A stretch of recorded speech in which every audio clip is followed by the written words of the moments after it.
नमस्कार मित्रांनो, मी विराज. स्वागत आहे तुमचं आपल्या हक्काच्या मराठी हायटेक युट्यूब चॅनलवरती. मित्रांनो, मुख्यमंत्री माझी लाडकी बहीण योजनेचा जानेवारी महिन्याचा हप्ता अनेक महिलांच्या बँक खात्यावर कालपर्यंत जमा झाला. आता यामध्ये काही महिलांचं असं झालं की काही महिलांना हे पैसे मिळाले नाहीत. अनेक अशा देखील महिला आहेत ज्यांना डिसेंबर महिन्याचे देखील पैसे मिळाले नाहीत, जानेवारी महिन्याचे पैसे मिळाले नाहीत. तर यामध्ये काही महिला अशा देखील आहेत ज्यांना ऑक्टोबर महिन्यामध्ये त्यांनी अर्ज केला आहे, परंतु त्यांना अजूनही या योजनेअंतर्गत 1 रुपया पण मिळाला नाही. त्यासोबतच जानेवारी महिन्याचा हप्ता मिळाला म्हणजे तुम्ही या योजनेसाठी कायमस्वरूपी पात्र आहात का नाही, असे देखील अनेक महिलांचे प्रश्न आहेत. त्या सर्व प्रश्नांची उत्तरे आजच्या व्हिडिओमध्ये सांगणार आहे. त्यामुळे व्हिडिओ शेअर करायला आणि अशाच प्रकारच्या महत्त्वाच्या माहिती अपडेटसाठी आपल्या चॅनलला सबस्क्राईब करायला विसरू नका.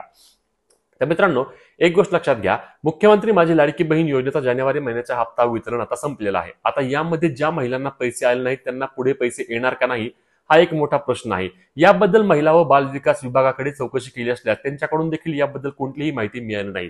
तर काही सूत्रानुसार अथवा मीडिया रिपोर्टनुसार बोलले जात आहे की यामध्ये ज्या महिलांना जानेवारी महिन्यामध्ये हप्ता मिळाला नाही त्यांना या योजनेतून हळूहळू वगळण्याचे काम सुरू झाले आहे. आणि असाच फेब्रुवारी महिन्यामध्ये देखील काही महिलांना या योजनेचा लाभापासून वंचित ठेवण्यात येईल. त्यानंतर मार्च महिन्यामध्ये देखील एक अंतिम टप्पा होणार आहे आणि ज्यामधून या योजनेसाठी ज्या महिला पात्र ठरतील त्याच महिलांना एप्रिल महिन्यापासून योजनेचे पुढील पैसे चालू राहतील.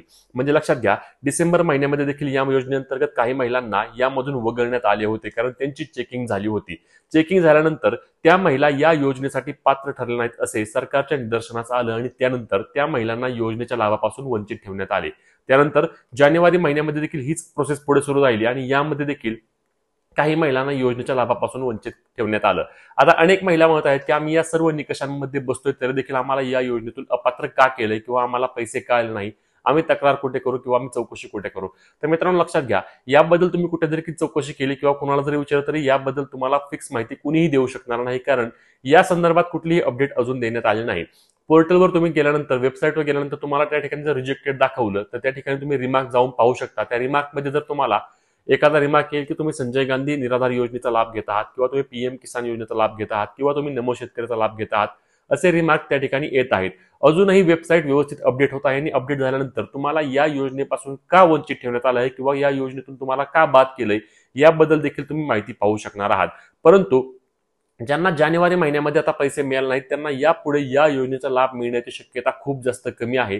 त्यांनी या योजनेतून स्वतःला वगळले आहे असे समजावे, कारण पुढील हप्ते येणे हे खूप जास्त आता दुसरा महत्त्वाचा प्रश्न म्हणजे ज्यांना जानेवारी महिन्याचा पैसे मिळाले, म्हणजे ज्यांना जुलै पासून जानेवारी महिन्याचे सर्व पैसे मिळाले आहेत त्यांना यापुढे सर्व पैसे मिळणार का. जर समजा काही महिलांचं असं मत आहे की आम्ही यामध्ये काही निकषांमध्ये बसत नाही तरी देखील आम्हाला जानेवारी महिन्याचा हप्ता आला आहे, मग आमची पडताळणी पूर्ण झाली आणि आम्ही या योजनेचा कायमस्वरूपी लाभ घेणार का. तर मित्रांनो, असे देखील अजिबात नाही. योजनेची पडताळणी सुरू आहे आणि ही मार्च महिन्यापर्यंत सुरू राहणार असल्याचे अजितदादा पवार, जे की उपमुख्यमंत्री आहेत, यांच्याकडून स्पष्ट करण्यात आले आहे.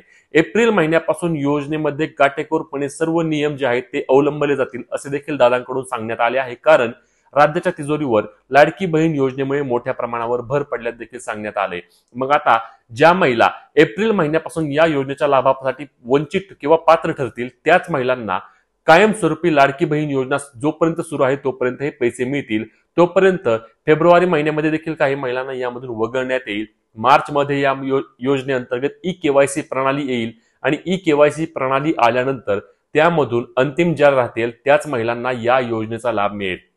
आता यामधील धक्कादायक बाब म्हणजे एका मीडिया रिपोर्टनुसार साधारणपणे 30 ते 40 लाख महिला या योजनेच्या लाभापासून बाद होतील. ज्यांनी जुलै महिन्यापासून किंवा ऑक्टोबर महिन्यापासून योजनेचा लाभ घेतलेला आहे त्यांना यापुढे म्हणजेच की एप्रिल महिन्यापासून ज्यावेळी लाडकी बहीण योजनेची अंतिम लाभार्थी यादी येईल त्यानंतर जवळपास 30 ते 40 लाख महिला या योजनेपासून वंचित राहतील आणि त्यामुळे अनेक महिलांना हा मोठा फटका बसणार आहे. आता यामधील निकषांमध्ये काय काय तपासलं जात आहे तर सर्वात महत्वाची गोष्ट म्हणजे यामध्ये इन्कम 2.5 लाखापेक्षा जास्त वार्षिक उत्पन्न असल्यास लाभ दिला जाणार नाही, ही एक सर्वात महत्वाची गोष्ट आहे. 4 चाकी वाहन तुमच्या कुटुंबात, तुमच्या फक्त लेडीच्या नावावर नाही तर कुटुंबात जर 4 चाकी वाहन असेल तरी देखील या योजनेचा लाभ तुम्हाला यापुढे म्हणजेच की एप्रिल महिन्यापासून बंद केला जाणार आहे.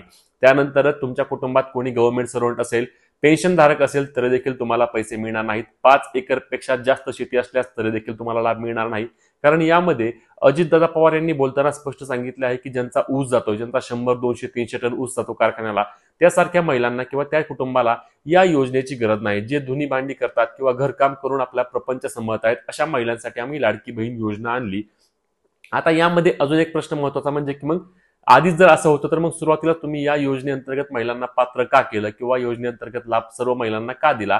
तर याबद्दल देखील आता सर्व मंत्री स्पष्ट सांगत आहेत की निवडणूक समोर होती आणि निवडणूक समोर असल्याने आम्हाला लाडकी बहीण योजना त्यामध्ये इलेक्शनच्या आधी आम्हाला अवलंबवायची होती आणि महिलांना लाभ द्यायचा होता. त्यामुळे आम्ही त्यावेळी सर्व गोष्टींच्या बाबींची तपासणी केली नाही. ज्या महिला पात्र ज्यांनी ज्यांनी फॉर्म भरला त्या सर्व महिलांना पात्र केलं आणि त्यांना या योजनेचे पैसे दिले. ज्याचा आपण चमत्कार पाहिला की लोकसभेमध्ये महाविकास आघाडीकडे असलेले बहुमत विधानसभेला अगदी उलटा म्हणजेच की पूर्णपणे उलटा निकाल लागून लाडक्या बहिणींमुळे महायुती सरकार सत्तेत आले. परंतु आता जर लाडक्या बहिणीच जर यामधून जर अपात्र होत असतील तर लाडक्या बहिणींसाठी एक मोठी धक्कादायक बातमी आहे. यामध्ये दिलासादायक एकच बातमी आहे ती म्हणजे की आम्ही सक्तीची वसुली करणार नाही हे अजूनपर्यंत तरी सरकार बोलत आहे. परंतु सक्तीची वसुली झाल्यास यामधून अनेक महिलांकडून पैसे देखील